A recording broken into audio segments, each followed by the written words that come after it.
the other thing that's been going on in Disney World is that I think I'm recording this on the 15th of January, so I think yesterday, if not the day before, if not today, the closure of DinoLand USA entered its first kind of phase in terms of the closure and everything. And I kind of want to give my kind of thoughts, even though I've talked about this in the past as well, in terms of DinoLand USA and everything that was announced going into that area. And while I'm very excited to see how they go about doing that area, and if they do it all right, it's going to be so cool. And again, another park that I feel like at times most people, I can see it being a half-day kind of park just because there's so little things to do. And unfortunately, with the closure of DinoLand USA, even more so, there's going to be even less to do up until all this stuff starts opening up and everything.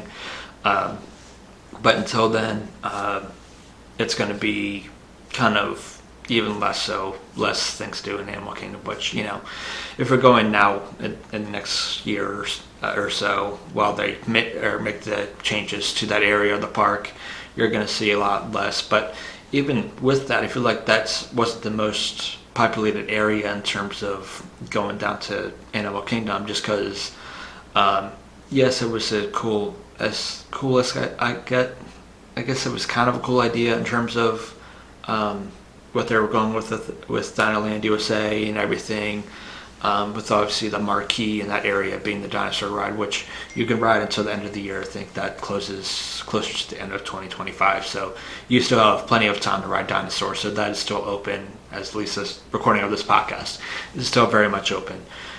It's just, I think the area that's closed is like where the carnival-esque games are, which to me, whenever I saw that, and I remember past memories, and that's kind of why I want to talk about it here, was kind of going back into past kind of memories of that area and everything, because obviously this isn't anything that's brand new, but obviously if you like that area and everything, you may be a little bit bummed and everything. And if I remember, and I think I told this story in a past solo podcast as well, where I went down to this was years ago, back when I was a kid. We were going down to Disney World with some family, not just my family, but like cousins and everything, my aunt and uncle and my cousins.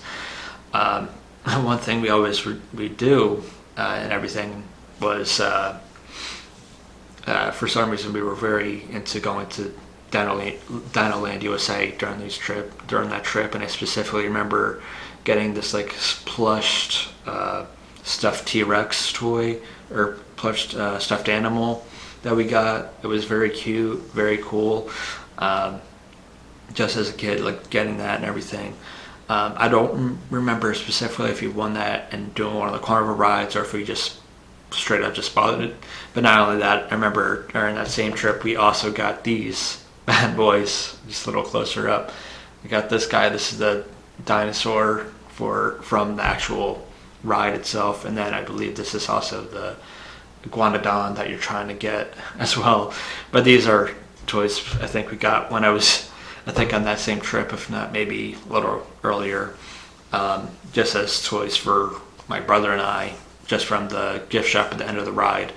But yeah, we'll obviously miss that area very much. Kind of, not very much, but just because in the past few years, as I've gotten older, that area of the park has just lacked interest to me. I even the last time I went down to Disney World, I didn't ride Dinosaur at all, which that's the only reason why I would go down that way, is to ride Dinosaur, even though I don't think it's the best ride in general. It's not the best dark ride. It could be argued as the scariest ride in Disney World still, but I will miss that ride just because of the many stories I have in the past of getting scared, even though as I see it as an adult, I can see why it's kind of funny to see little kids or whatever, or laugh at myself at looking at pictures of us on it. And it's funny because at my parents' place, they have 2 pictures that we saved from a different trip when we went with a bunch of neighbors and everything, of 2 rides that one that was just rethemed, and the other one is about to, with Dinosaur and Splash Mountain And two of the pictures that we have saved from that is from those two rides, which is they're about to.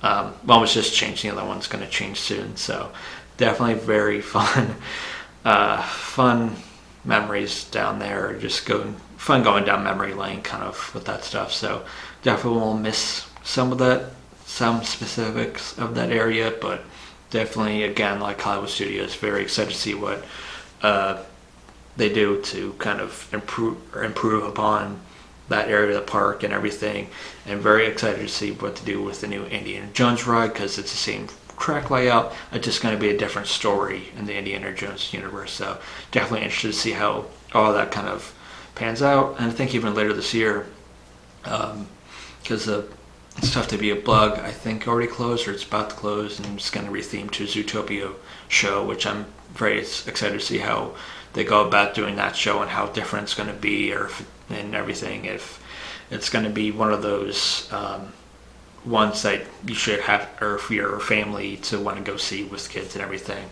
And I do like that, like the movie Zootopia, so I'm very excited to see. And it took long enough for them to finally incorporate that movie into Animal Kingdom, which just from the start just made the most sense to be at Animal Kingdom. So, but yeah, that's all I kind of have for kind of Disney talks.